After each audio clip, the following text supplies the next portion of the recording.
Chapter 14 continued. Matilda was also beginning to see red. She didn't in the least mind being accused of having done something she had actually done. She could see the justice of that. It was, however, a totally new experience for her to be accused of a crime she definitely had not committed. She had had absolutely nothing to do with that beastly creature in the glass. By golly, she thought, that rotten Trunchbull isn't going to pin this one on me. I did not do it, she screamed. Oh, yes, you did, the Trunchbull roared back.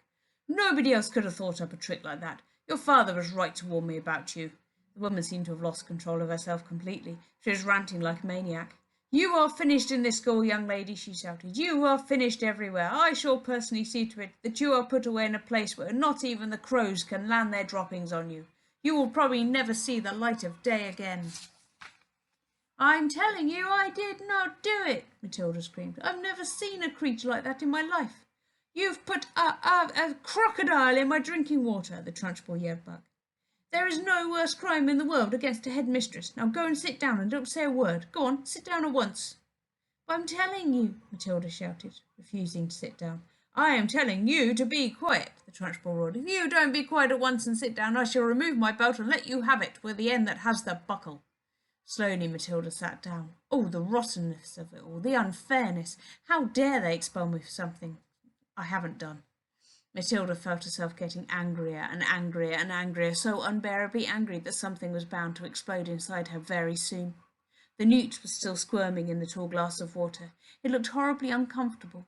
The glass was not big enough for it. Matilda glared at the Trunchbull. How she hated her. She glared at the glass with the newt in it. She longed to march up and grab the glass and tip the newt and the contents all over the Trunchbull's head. She trembled to think what the Trunchbull would do to her if she did that. The Trunchbull was sitting behind the teacher's table, staring with a mixture of horror and fascination at the newt wriggling in the glass. Matilda's eyes were also riveted on the glass, and now, quite slowly, there began to creep over Matilda a most extraordinary and peculiar feeling. The feeling was mostly in her eyes. A kind of electricity seemed to be gathering inside them. A sense of power was brewing in those eyes of her. A feeling of great strength was setting itself deep inside her eyes, but there was also another feeling which was something else altogether, and which she could not understand. It was like flashes of lightning. Little waves of lightning seemed to be flashing out of her eyes. Her eyeballs were beginning to get hot, as though vast energy was building up somewhere inside them. It was an amazing sensation. She kept her eyes steadily on the glass, and now the power was concentrating itself in one small part of each eye and growing stronger and stronger, and it felt as though millions of tiny invisible arms with hands on them were shooting out of her eyes towards the glass she was staring at.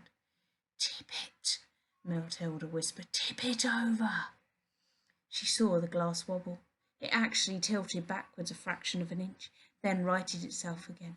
She kept pushing at it with all those millions of invisible little arms and hands that were reaching out from her eyes, feeling the power that was flashing straight from the two little black dots in the very centre of her eyeballs. Tip it, she whispered again. Tip it over. Once more the glass wobbled. She pushed harder still, willing her eyes to shoot out more power, and then, very, very slowly, so slow she could hardly see it happening, the glass began to lean backwards, farther and farther and further until it was balancing on the edge of its base, and there it teetered for a few seconds before finally toppling over and falling with a sharp tinkle onto the desktop. The water in it and the squirming newt splashed out all over Miss Trunchbull's enormous top, and the headmistress let out a yell that must have rattled every window pane in the building, and for the second time in the last 5 minutes she shot out of her chair like a rocket. The newt clutched desperately at the cotton smock, and there it clung with little claw-like feet. The Trunchbull looked down and saw it and bellowed even louder, and with a swipe of her hand she sent the creature flying across the classroom. It landed on the floor beside Lavender's desk, and very quickly she ducked down, picked it up, and put it into her pencil box for another time. A newt, she decided, was a useful thing to have around.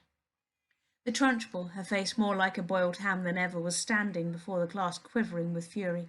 Her massive bosom was heaving in and out, with a splash of water down the front of it, made a dark wet patch that had probably soaked right through to her skin. Who did it? She roared. Come on, own up, step forward. You won't escape this time. Who's responsible for this dirty job? Who pushed over the glass? Nobody answered. The whole room remained as silent as a tomb. Matilda, she roared, it was you. I know it was you. Matilda in the second row sat very still and said nothing. A strange feeling of serenity and confidence was sweeping over her, and all of a sudden she found that she was frightened by nobody in the world.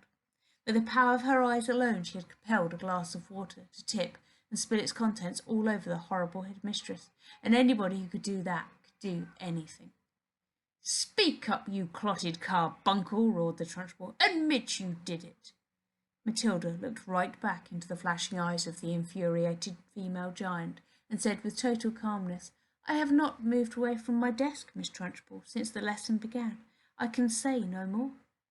Suddenly the entire class seemed to rise up against the headmistress. "She didn't move!" they cried out. "Matilda didn't move! Nobody moved! You must have knocked it over yourself!" "I most certainly did not knock it over myself," roared the Trunchbull. "How dare you suggest a thing like that? Speak up, Miss Honey. You must have seen everything. Who knocked over my glass?" "None of the children did, Miss Trunchbull," Miss Honey answered. "I can vouch for it that nobody has moved from his or her desk all the time you've been here, except for Nigel, and he has not moved from his corner." Miss Trunchbull glared at Miss Honey. Miss Honey met her gaze without flinching. "I'm telling you the truth, Miss Headmistress," she said. "You must have knocked it over without knowing it. That sort of thing is easy to do." "I'm fed up with you useless bunch of midgets," roared the Trunchbull. "I refuse to waste any more of my precious time in here." And with that she marched out of the classroom, slamming the door behind her. In the stunned silence that followed, Miss Honey walked up to the front of the class and stood behind her table. "Phew," she said. "I think we've had enough school for one day, don't you? The class is dismissed. You may go out to the playground and wait for your parents to come and take you home."